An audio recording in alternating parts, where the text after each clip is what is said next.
The Monaco Grand Prix have made things worse for Red Bull, as their weak points have been shown once more. This has made it clear to the other teams where they should lay their focus on, so they can challenge Red Bull on their bad tracks. But revealing their car's weaknesses wasn't even the worst for Red Bull during the Grand Prix weekend, as something far worse happened. They lost their opportunity to fix these problems, all due to one terrible mistake during the weekend. And due to Verstappen's P6, his F1 World Championship lead has been dropped to 31 points over Charles Leclerc, while Red Bull's advantage in the F1 World Constructors title has been reduced to 24 points over Ferrari. Red Bull need to get it together quickly. But things could have been way better for Red Bull in Monaco if they would have been able to stay away from making mistakes approaching the weekend. And all these little mistakes have prompted Max Verstappen to claim his Red Bull Formula One team clearly doesn't understand its troubles in Monaco, which have mostly repeated from the previous 2 seasons, even though these seasons saw unimaginable dominance. Monaco followed an already difficult weekend at Imola, when Verstappen and Red Bull had to dig deep to resolve car handling difficulties between free practice and qualifying, and the Dutchman was just able to keep McLaren's Lando Norris at bay during the race. Miami, where Norris won, and Melbourne were also weekends when Red Bull was less confident than it had been in the previous 18 months. Monaco has revealed a vulnerability on curbs and bumps that loses the RB20 more performance than rival teams.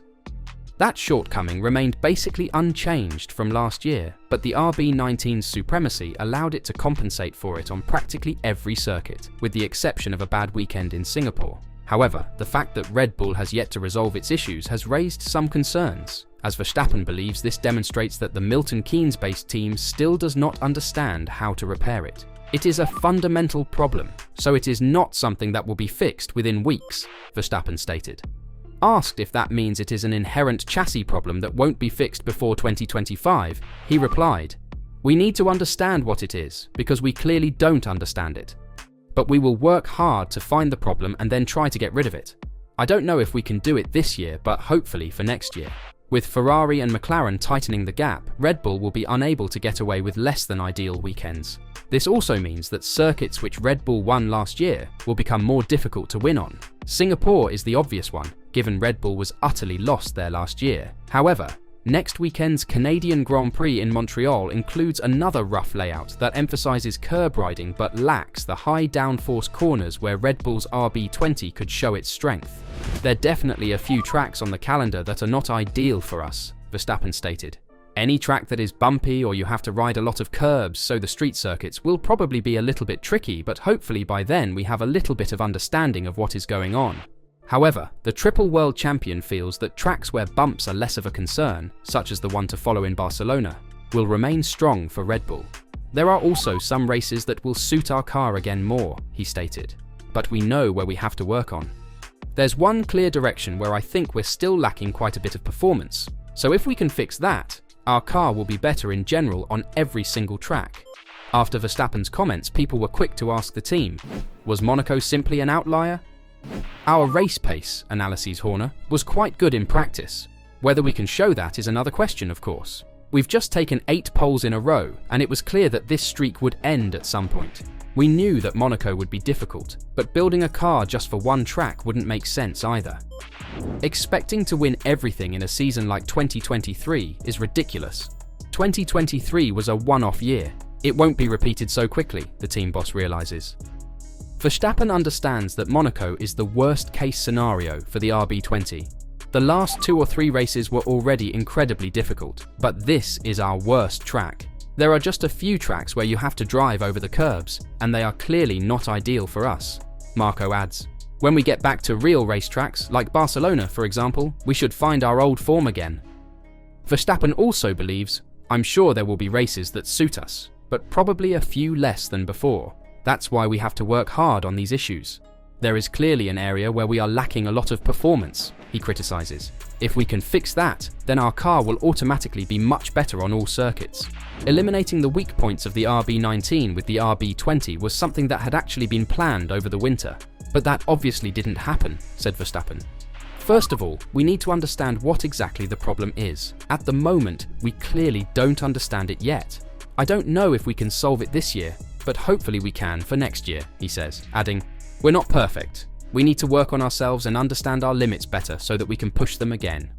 Verstappen analyzes, "There were different problems. In Miami, we probably didn't get the balance right. The tyres weren't right either. In Imola, we managed the turnaround quite well, but because of the difficult practice session, we didn't have the hard tyres under control. But overall, the performance there was okay." Even though Red Bull's team thinks they'll be back to normal business in a couple of weeks, it is still shocking. Last year, they were unbeatable basically everywhere, and now they have looked beatable on 4 of 8 tracks already. Helmut Marko has shed some light on why that's the case and what further to expect from the team. The problem starts in the simulator, which signaled that the car was going well over the curbs. Put simply, this means that the simulator and reality do not correlate, and Monaco was not the first racetrack where we had this problem. It was first relatively severe in Singapore. There, the simulator spat out something that didn't correspond to reality. "That is the first point we will address," Marko said. "We are optimistic that we will be able to find out at least once why the simulator produces such data that does not correspond to reality. But Montreal could also be a difficult weekend for us." Sergio Perez had a costly crash on the first lap, which will cost us between 2 and 3 million euros. This is obviously a serious disadvantage due to the budget cap, because damage like this affects the development budget. We also don't yet know what the gearbox and engine will look like, so the crash could also result in additional penalties if we have to exceed the permitted quota, Marko ended with. Helmut Marko also stated that some of Red Bull's RB20 enhancements would be delayed. The incumbent champions are already losing distance to their closest competitors, with McLaren and Ferrari tightening the gap. Updates to the RB20 in Japan and Imola performed as planned, but did not match the gains seen in Woking and Maranello. To make matters worse, their development funding has gone down. The Monaco Grand Prix was a fiasco, both in terms of sport and finances. Sergio Perez failed to make it out of Q1, ending his chances on Sunday. To add insult to injury, his RB20 was wrecked in a lap 1 collision with Kevin Magnussen. And in the current age of Formula 1, every pound matters as teams spend within their budgets. Helmut Marko said that mid-season development at Milton Keynes will be compromised. Sergio Perez had a costly crash on the first lap, which cost us between 2 and 3 million euros. This is of course a serious disadvantage due to the budget cap, as this kind of damage affects the development budget. Teams typically budget roughly $2 million each season for accident damage repairs. As a result, incurring up to $3 million in losses from a single occurrence is quite substantial. Before the season began, there were suspicions that Red Bull's progress was yielding diminishing results. This is a pretty common occurrence in F1, especially in the last years of a regulation set. It's challenging to innovate and unlock greater performance when you're at the top of your game. In contrast, the other teams have the benefit of being able to expand on the top team's previously established ideas and concepts. In this way, Ferrari and McLaren, like all other teams, share some of Red Bull's broad ideals. However, the factories Maranello and Woking have developed their own ideas. Their new platforms have been able to accelerate their trajectory and propel them to the forefront. In this climate, Red Bull must meet the challenge provided by a more rigorous Formula 1 field. So, what do you think? Will we see Red Bull struggling to stay consistently ahead this season? And could this cost them one or both championships? Let me know your thoughts in the comments down below.